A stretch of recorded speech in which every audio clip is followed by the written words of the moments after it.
ఇంట్లోకి కొత్త family member వస్తున్నారంటే చాలు ఫ్యామిలీ అంతా చాలా అంటే చాలా ఎగ్జైట్మెంట్ తోటి ఉంటారు. అట్లనే జర్రంత టెన్షన్తో కూడా ఉంటారు. ఎన్ని కిలోలు పుడతారో, ఒకవేళ తక్కువ బరువు పుడితే ఎట్లా? పుట్టిన పిల్లలు మళ్ళా ఎప్పటి వరకు రికవర్ అవుతారని అనుకుంటారు.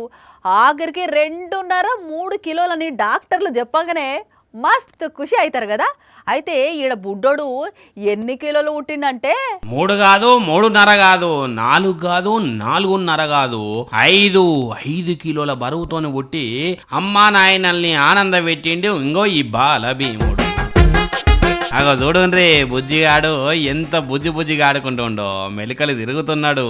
ఇక వీని చూసి నాయన ఎంత సంతోషపడుతున్నాడో చూడుర్రి.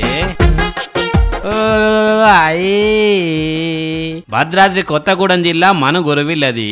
తల్లి రాణి, తండ్రి బాబు.